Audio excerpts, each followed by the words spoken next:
I'm Annie Bradley, and this is Wider Lens. In today's episode, we explore the lives of three successful female directors who built their careers during different moments in time and taking vastly different paths. I'm excited about today's conversation because I think there will be a lot to take away in regards to process, creativity, and leadership as experienced through the female lens. These are three women from my film community who I admire greatly for all kinds of different reasons, and I can't wait to chat. So join us in conversation with directors Helen Shaver.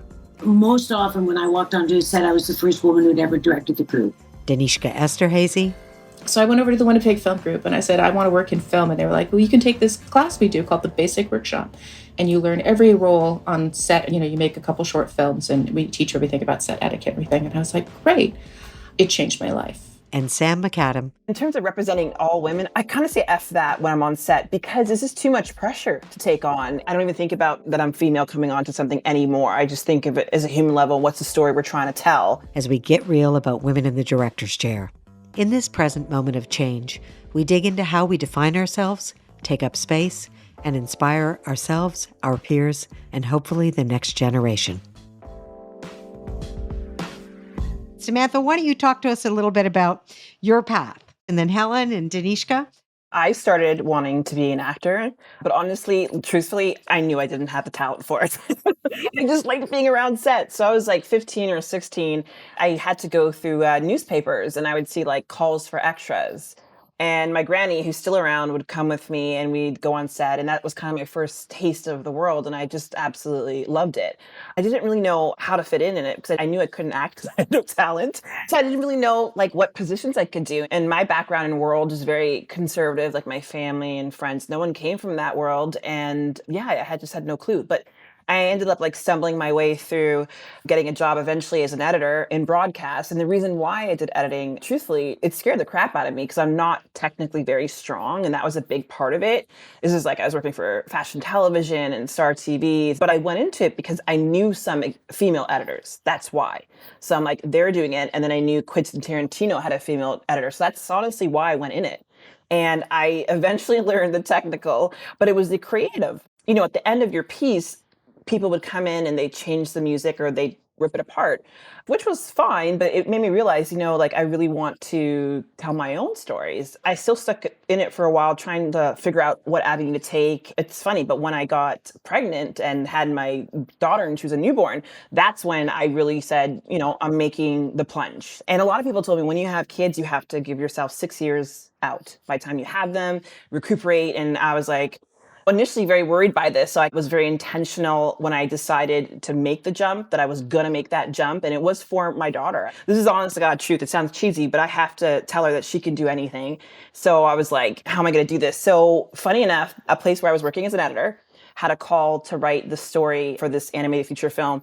Never wrote anything in my life. And I was like, that was a good time, sleep deprived. But being sleep deprived really helps because then I wasn't as worried. Like when I had no kids, had all the time in the world, I never did anything because the fear would take over. I'd be home and I'd be like, oh, I need a nap.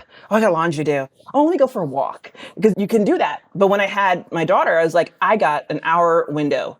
I'm doing this or I'm not doing this, And for me, I was climbing the walls, like I wasn't really enjoying maternity leave. Motherhood, yes, but maternity leave, I was like, I need more. And when I entered it, I have to admit, I entered under my husband's name. So Michael MacAdam, my husband, and then Sam MacAdam. Because how I got some editing jobs, I got it as Sam MacAdam. Samantha MacAdam, for whatever the reason, wasn't getting traction, but Sam MacAdam got me in the room. And it was really funny because they were expecting like a Scottish white guy. And I'm like, no.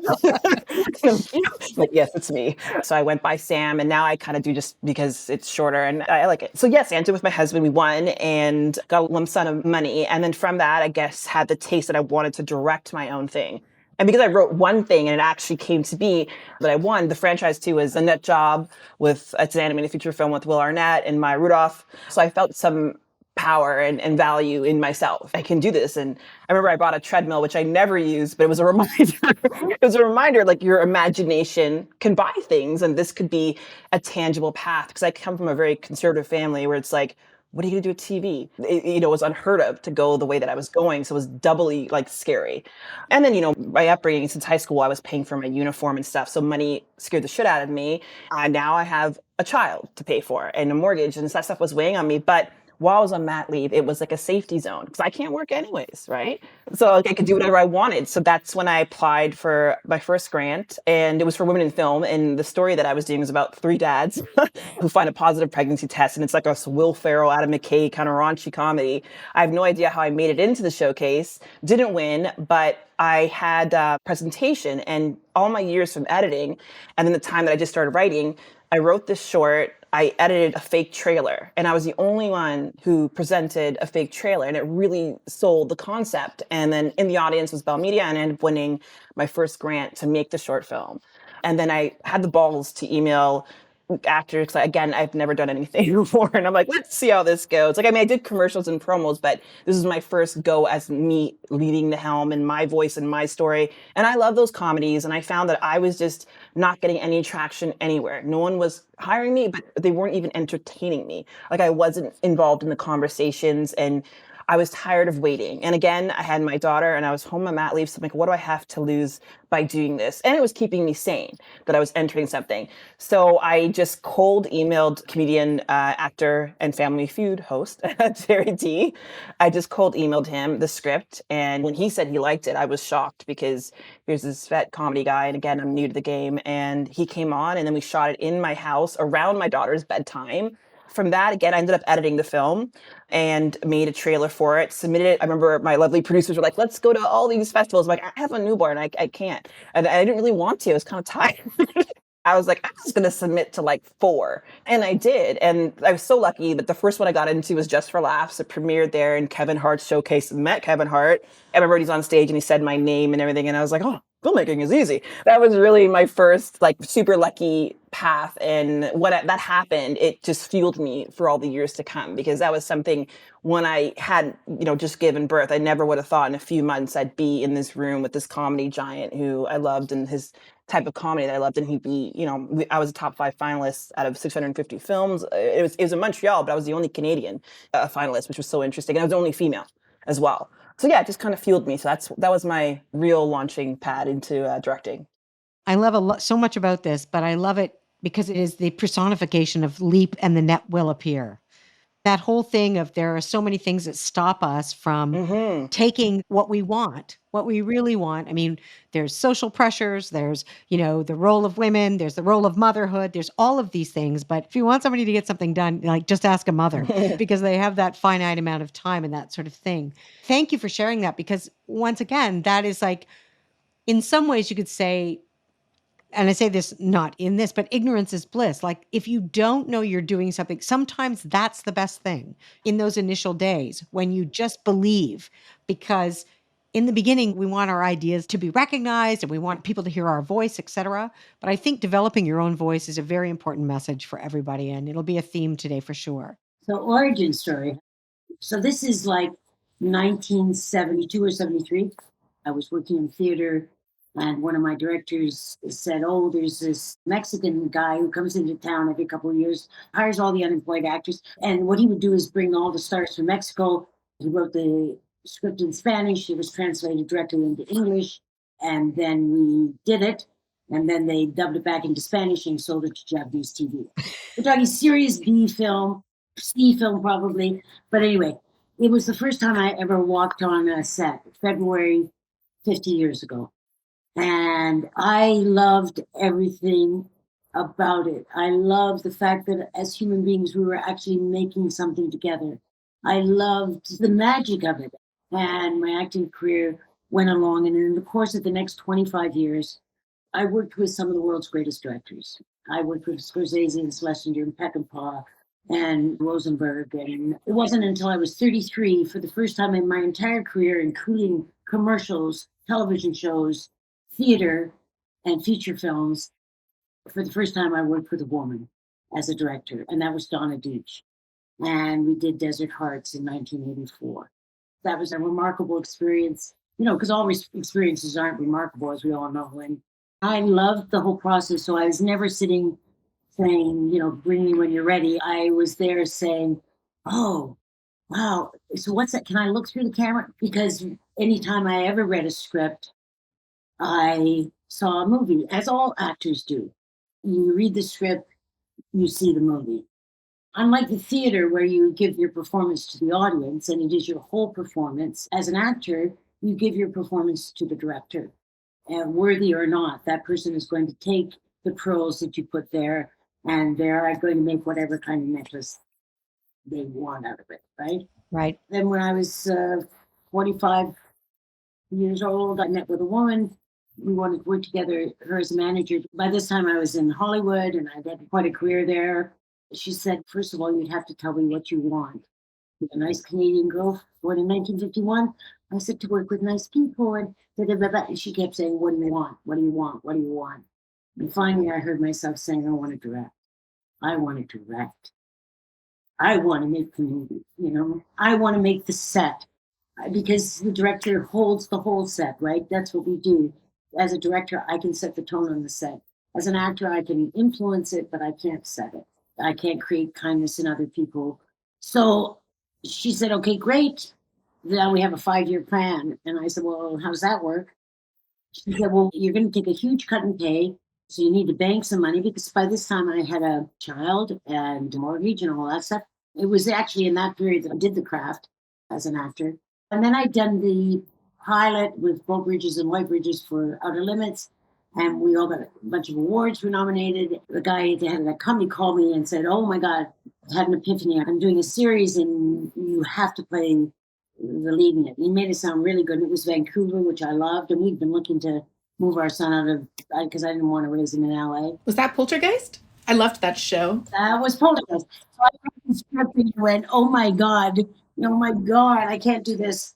And I called her. She said, yes, well, we can say no, but if I can leverage directing, because they're not going to come along and say you're a good looking 45-year-old actor, so let's make you a director, Helen. It ain't going to happen like that. Because we're talking 96 Right. at that point. Maybe by that time, there were 3 women maybe who directed me in some episodic something. The only feature film I'd done with a woman was Desert Hearts.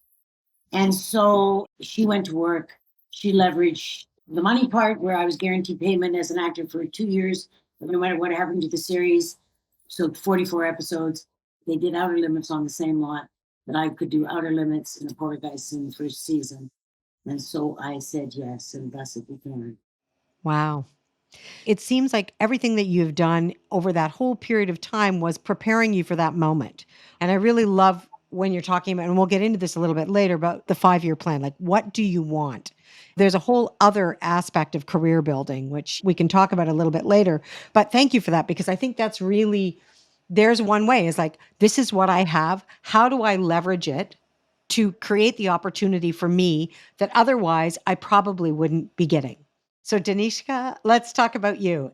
It took me a while to figure out I wanted to be a director. And things have changed so dramatically. Like, I think we all came from different paths, and none of us came from a time when you could take, television and film production in high school and at university. I mean, that just wasn't around. And I'm from Winnipeg. All my family are farmers, so I didn't have any connection to Hollywood. And growing up, I really thought the only people who made films lived in Hollywood. And I had no idea that people in Canada made films. I had no interaction with that world and knew nothing about it. So it never occurred to me that it could be a path. And I also didn't know that women directed because I'd never seen any. My parents really wanted me to go to university. They'd never been to university, and my mother didn't finish high school, so they thought an education was really important. And I went to the University of Winnipeg, and I chose a really practical topic, history, which, was guaranteed that I would have a fantastic career with a high income. I thought I might be a historian. I was really passionate about history. I think because I was passionate about stories and people. But finishing my degree cured me of wanting to be a historian. So then I chose another really smart path. I decided to be an independent musician. And so I was making a living busking and teaching music lessons and really enjoyed that. It was very creative, composing songs, again, storytelling theme. But I was really struggling. I couldn't pay my rent, didn't have any money. And then I heard that there was a film being shot in Winnipeg and they were looking for crew and they were training crew. And I thought, oh, that's really exciting. I'm musically trained. Maybe I could go work in the sound department. I went down to the film training Manitoba and I said, I hear you're looking for crew and I'd really like to work in the sound department. They said, well, do you have any experience? And I'm like, no, I've never been on a set. And they said, well, you have to go do some training first at the Winnipeg Film Group, which was, in the same building. So I went over to the Winnipeg Film Group and I said, I want to work in film. And they were like, well, you can take this class we do called the Basic Workshop. It's a month long. And you learn every role on set. You make a couple short films and we teach everything about set etiquette, everything. And I was like, great. And it changed my life. Once I got onto a set, even though it was a volunteer set with students and borrowed gear, it just opened my world in every kind of way. And I never looked back. Within a couple months, I was working on a film set as a director's assistant and making my own short films on the weekends with people I met on set and borrowing gear and borrowing equipment. And I was in the film group for a few years. And the great thing about the Winnipeg Film Group is you really did train in every department. So every time someone made a short film, which was constantly happening, they would need to crew up from the other volunteers in the co-op and everyone would come and do one of the roles. So I would do the sound one day and then I would be the set deck the next day. And then I would edit someone's film and then I would write a short film. Really great training to learn just how hard all the jobs are. Because they're all really hard. And it really, I think, really makes you appreciate when you work with someone in a department who's really great at their job and you see how much better they are at that job than you would be. Mm-hmm. So I did that, for a while. But then, I got to a point where I thought, the Winnipeg Film Group's wonderful, but it's a place where you make experimental films. And, I did hand processing and hand scratching and really cool, very arty stuff. But I actually really wanted to make accessible films that would be seen outside of Manitoba, that would be seen across Canada and around the world. I wanted to make popular films. So I knew I had to do some additional training. So I ended up going to the Canadian Film Centre in Toronto and doing the director's lab and trying to level up. It was a great experience, a real big eye-opener, because I think when I was making my films in Manitoba, it was all friends. We were all showing each other's films. And we were like, your film is great. And then you go to film school and they're like, your film is horrible. And that was really good for me. So, I got a lot of critical feedback and I learned how to take notes. And then I finished the film center, but I didn't want to stay in Toronto at that time. I moved back to Winnipeg to make my first few features. So I directed my first 3 independent films in Manitoba, did the film festival circuit, which I really, really loved. And then I guess after my film Level 16 was made, that film really got some traction and played at a lot of festivals around the world. I went on a very big tour with it, releasing that film. And that introduced me to some networks and some producers in LA. And that's when I started to get my first television job. The Winnipeg Film Group is legendary. I mean, it started so many people's careers, and it was such an extraordinary organization in a place in the middle of nowhere where people could go and discover their creative essence. You don't have to be in a film center, especially now when we think about it, shooting our first films on 35 mil or 16 mil, et cetera. And now you can make a film on your iPhone. For the next generation of filmmakers, the opportunities, there's almost no reason not to tap into that creativity. So what is it that stops people from coming up through the ranks? And we still, the stats are much better these days. We have to admit that in television, the numbers of women directing are going up, and we've reached pretty much gender parity, both in the States and in Canada. Did any of you find that gender was something that stopped you from getting in the room? How did you deal with that? Do you think that this is still an issue? I mean, when I first started trying to be a female director, there was about 3 or 4 women that were directing. That was it. Absolutely. In the 90s, when I started, people sat me down and they said, Helen, look, the difference between acting and directing is this. When you act, no matter what goes on, as long as you're not just, coked out in some bathroom and not showing up on the set, in the end, there's your performance. And if it's good, that's it. Somebody might say, well, she's a little difficult or she came late to work. It doesn't matter if you're opening films, it doesn't matter. However, as a director, when you go in to do an episode, you can do the best episode in the season. But because for your next job, somebody's going to make a phone call to that producer to say, so God, Helen's episode and blah, blah, blah, it was just, man, that was fantastic. All it takes is for that person to say, yeah, we got it there. Turned out all right. They don't have to say even a bad thing, but just imply that it wasn't you. And we all know that in the showrunner, particularly the American showrunner situation, The director who comes in and does an episode of 4 episodes or whatever it is and goes away, it's very easy to say later if there's a problem that it's the director's fault. And people are human beings, and I didn't do it, mommy, Johnny did it. So that exists. And certainly, I mean, you cannot believe how many times I was asked in your general meetings with the head of ABC Disney. I was asked the question, so how do you find being a woman director? I mean, I have always been a woman. I have no experience of being other than a woman. So how am I to answer this question? Would you like me to tell you about things that I've observed about male directors and producers that I find myself working in a different way? How many times have I seen men, when they don't know the answer to the question, make up an answer and then go down with the ship, trying to make it true? This is all back in the day. So I was certainly aware, because for the first 7, 8 years, most often when I walked onto a set, I was the first woman who'd ever directed the crew. I really think that still exists. I just shot in Europe. You were in Europe shooting in Paris when I was shooting in Paris too. And I was the first female director that company had ever hired. Oh, really? So I think that those things still exist. And there's still shows that shoot in Canada that don't hire a single female director, and the reverse is not true. Mm-hmm. There's still lots of pockets where we're underestimated. I think it's improved a lot, but there's kind of an assumption of technical incompetence. Yeah. For me, I did not wake up in the morning and say, I'm going to have a hard time because I'm a woman. Like, why would I get out of bed? Mm-hmm. What the fuck? I can stay home and have those thoughts. I'm not going to work like that. I'm not going out into the world like that. So it was never a thing that I wore on myself, to the point where I was very shocked a few years ago when a very important network streaming thing, who had often said, "Oh, we'd love to work with you," but there was never a ring and a date. It was always, "Oh, Helen, we'd love to meet," and then you never a ring and a date. And my agent said, "Oh, so and so is the new uh, president of diversity, blah blah blah, at this institution, and she would love to meet with you. So I'd like to set a meeting up for Monday." And I said, "No, no, no, no." And she said, "Why?" I said, "I don't want them to hire me because I'm a woman. I want them to hire me because I'm a really good director." And that night, I found myself sobbing and sobbing and sobbing and sobbing uncontrollably. My mother was in the process of dying at that time. I have 5 sisters. We were on a email chain, and it wasn't until the next afternoon I was writing a note to them that I found myself remarking on this, because I still didn't know what exactly I was crying about. And what I was crying about, I discovered, was the missed opportunities, just the missed opportunities. But it's also reasonable. Right. Like, if the four of us are friends, and one of us is a producer, one of us is a writer, one of us is a director, one of us is an actor, and we see each other regularly and we come up with a great idea, why wouldn't we want to work with each other?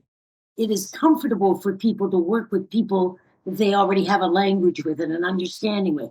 That is comfortable. It is not an individual's fault, it's systemic. This is a very interesting conversation because everybody has believed that this role is a very masculine role. And many times the producer role has morphed into sort of like the husband-wife thing, I always call it. There's the husband on set making decisions, coming up with ideas, and the wife executing those decisions. Men hanging out with men, it's very comfortable. Men hanging out with women, is there always an undercurrent? Is there always like these things that exist? Women have had this challenge. Not only do we have to do the job as directors, but we have this pressure that men don't have in that situation to be excellent at it no matter what, right? When we walk on a set, and I'd love you guys to talk about this, do we represent all women? Every woman that came before us, every woman that comes after us? Should we have this pressure? Do we then have to be better than everyone? Do we, within this paradigm that has been thrust upon us, ever have the chance to fail and work again? In terms of representing all women, I kind of say F that when I'm on set, because this is too much pressure to take on. I don't even think about that I'm female coming onto something anymore. I just think of it as a human level. What's the story we're trying to tell? And if it's material that I like, that's all that I really look at and how I connect to it. I just think otherwise it's too much for one of us to weigh on our shoulders. And it's not fair because I don't think that happens on the other side. In terms of not getting hired again, I have noticed, not so much now, thankfully, but in the beginning, there definitely was like a bromance that would go on. And I was a tomboy. And then when I, hit my mid-20s, I started dressing more feminine and with my guy friends, wasn't included in certain conversations because it was comedy or it was horror. And those are the two things that I love.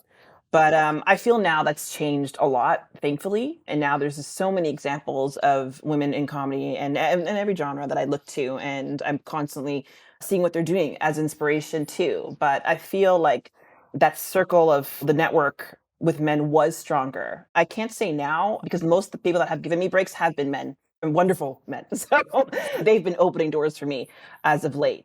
We are talking about the past a lot. I think there's such a shift. I'm 72. People half my age, they've been raised by women like me. So this conversation, whilst it still needs to happen, we don't want to live in the past with it. Let's live now. Because right now there's a lot of men who feel like, oh my God, they're just hiring women because they don't have as much experience as me. So they're on that side of it and really stinging from that, right? So I think there's room for empathy and so on. And I also think that while it's really important and the pendulum has to swing broad and so on and so forth, but let's say I want to direct something about a murderer. Do I have to murder first? Right? Can I not direct a man? Yeah. We are the ones who accept the labels. We are the ones who accept, no, you can't do it because you're a girl. Yeah. Yes, you can climb the tree. Climb the tree. Fall down, get up, climb the tree. You want to climb the tree? Climb the tree. It doesn't matter. Like in any abusive relationship, which is what we're talking about, as we look back and say, well, that was abusive. That was messed up. It is only if we accept that and hold that as the reality still that it maintains the reality. I do not accept that as the reality still. And I think Ibsen said the greatest thing. He said, there is a truth shared by women, children, and artists that men will never know. But the men that are artists, they know it. And we know them. And we recognize them the same as they recognize us, I think we still have a lot of progress to make, honestly. I feel like there's been a huge shift for sure in the last 10, 20 years, a really big shift, and I'm really grateful for it. And I think it's letting a lot of women take on roles they were almost impossible for them to access before, and that's fantastic. But is it an equal playing ground? I mean, no. I think budget is one of the areas where we really see that. I mean, a lot of people are willing to hire women directors now at a smaller budget, at less risk. It's very hard for women to get the bigger movies. I have a lot of women friends who are also directors. It's like such a wonderful sisterhood of other artists. And every time I'm shooting somewhere new, I'm like, who are the women directors in this city? I want to know them. And we all support each other and we all give each other a lot of love and tips. But I watch their progress compared to men in the industry, and it's not the same progress. It's slower and harder, and they don't get to make the same leaps. They don't get to level up so quickly or level up as far or work as often. So I would like to see that change, and I think it can be done in a really positive way. I try to reach out and support other women directors as much as possible. I invite them to shadow on my sets, and I mentor them when they need it, and I give them the information that I've learned. And I feel that kind of informal. Annie and I have gone for drinks many a time and shared tips on producing, directing, and all the other, jobs, and tried to lift each other up. And I think that's really necessary. I'd love to not think about it anymore. I'd love to just go to set and be like, I've got the same opportunities as everyone else.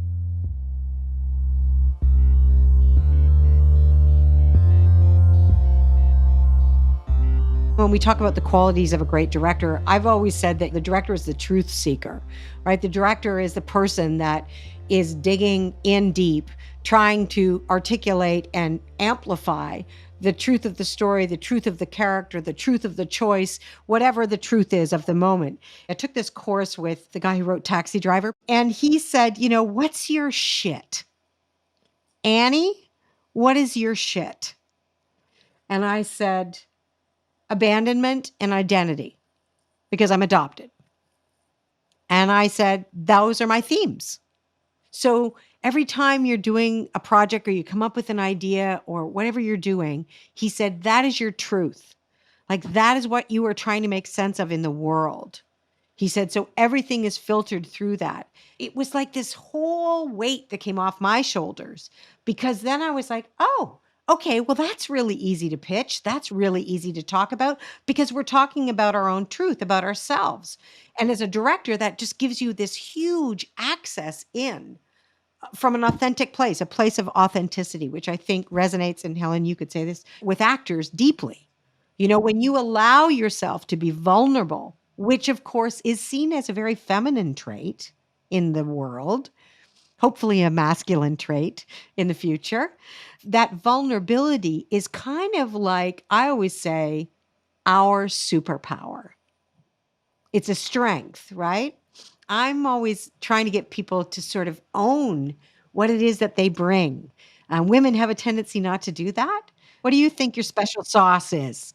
I think respect is number one. That's always been my number one thing with everyone I'm working with, whether it's the intern or the actors. Making people feel valued, because I feel like once they know that I respect them and whatever their role is, whether they're in arts or they're the actor or that I want them to bring their A game and I want to hear their A game. And I truly do. Because I really believe from before I was working like every role as a writer, as an editor, as a producer, as a director, and I know what goes into it. And I know how dedicated I was. So I feel like once I let people know that I'm here for it and I want to hear from them and I want them to bring their all to set, that's what I find things work the best. I want them to know that there's mutual trust and respect there. My number one go-to is always to try to make that human connection and let them know that they're valued and it's a welcoming space. And you do have to be careful, because what I'm finding on some sets, the pendulum is great, but when it goes a little too far, besides just being able to come in and just direct, you always have to worry about personalities and people managing as well. But sometimes you just have to be careful not to go too far, because at the end of the day, you do have to tell a particular story in a certain way. But yeah, I start it with respect in a conversation, and just I try to make them feel as comfortable as possible. I love those ideas, Sam. Yeah, I mean, it's so great to see, honestly, the way sets have changed too. Like, it's not just a gender issue, but in terms of how crews are treated. And we've left the age where, every AD has to scream at the top of their voice. It's so unnecessary. Yeah, and they prefer not to now. What's my special sauce? What's my shit? For me, it always comes back to pictures. Film and television, it's a visual medium. I also write, like I love the written word, but for me, my biggest joy is that painterly aspect of directing, making the image. When I was at the Film Center, one of the great things about that program is, you make a short film every month and then you show it to the whole school, and the writer's lab, the director's lab, the editor's lab, everybody comes back and gives you honest feedback. And I think it was my first or second short film there, and I was showing it to the class, up at the house in the Bridle Path. And Greg Klimku, it was his turn to give feedback, and he said, Danishka, all your shorts look like goth wine commercials. And I was like, yeah. Thank you. Thank you for noticing. Yeah, I was like, yes. The imagery is a place where I start, and it's what gives me the most joy. My shit is the need to be heard. I think it's a common wound that's shared by many artists, the wound of not being heard. I mean, it's very interesting in the theater. The lights go down, it gets quiet, and then the actor speaks, which is where I started. Now, on set we say quiet. But like so much of directing is listening. If I want to be heard, I have to listen, right? Because everybody wants to be heard. And so to listen on all levels, you listen with your eyes, your ears, your whole being, your heart, your gut, your groin, you listen. What I want is for you to be present, for you to let me look at you, for you to let me see you. I can't ask you to do that without me letting you see me. And in fact, stresses and fear takes us out of the moment, right? It's like skiing. If you're not skiing, you're falling down. So if you're not present, you're on your ass, right? And if you're not here right now, then you're missing what's going on. You don't make the movie with what you don't have. You make the movie with what you have. And that's right here now. And everything you need, I need, is right here now. Even though my fear and my blah, blah, blah will tell me, oh no, blah, blah, blah. It is very vulnerable, but it's very real. And because it's real, it is the strongest place to be.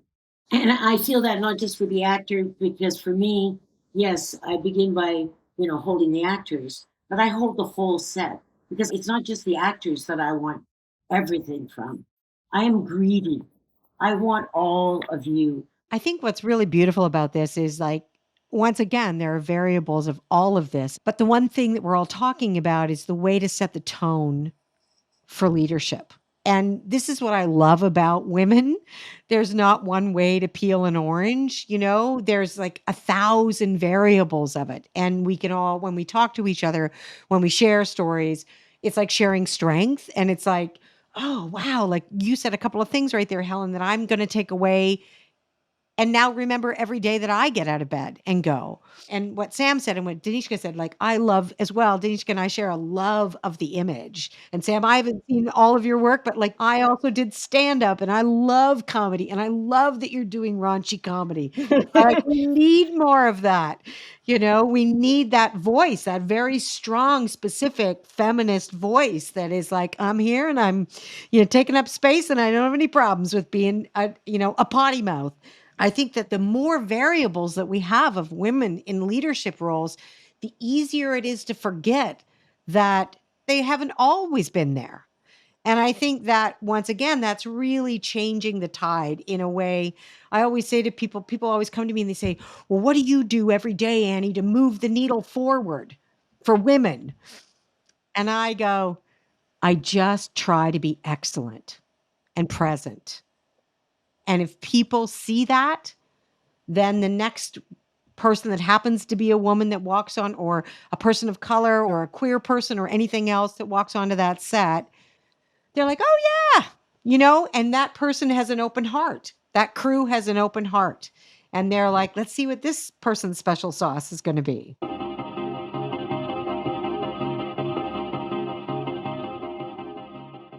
How do you get the career that you want? It's not a straight path, for sure.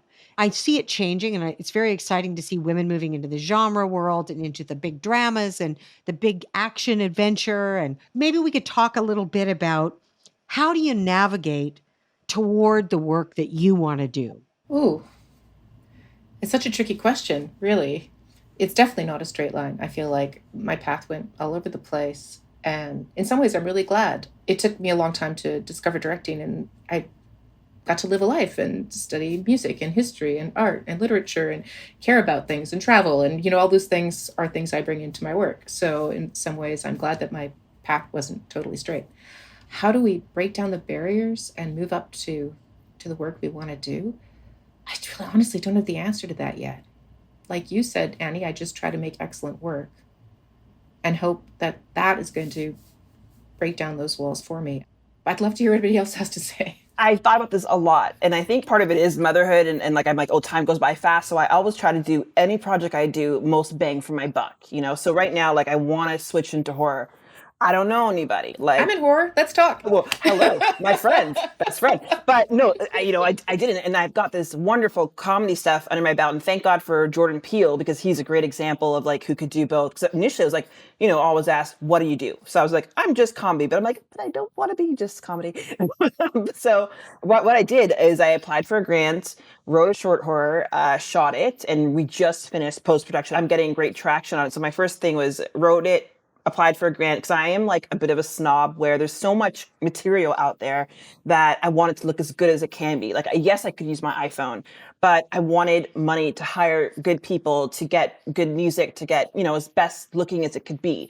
I just finished it and I just went in post. And right now, based on the proof of concept, so happy to say so many requests for the feature, which I'm writing.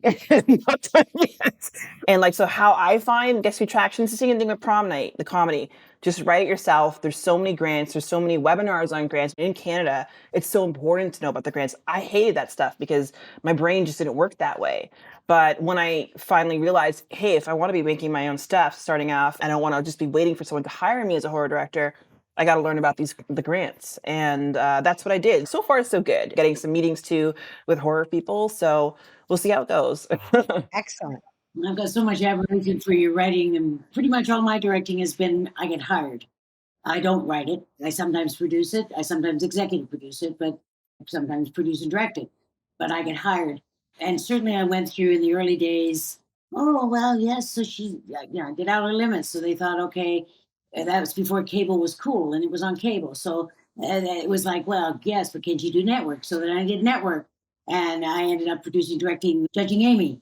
After I'd done a couple of years, a couple of episodes a year, they asked me to produce and direct the last year of it. And then it was like, wow, that's really good. She's really good, but can't do action. So at each of those kind of roadblocks, I learned to say no, to leave the space. Because if you don't want to do rom coms and you're getting offered rom coms, the only time you're just going to get offered rom coms unless you say no, leave the space. But that's also very hard when you got rent to pay and so on and so forth.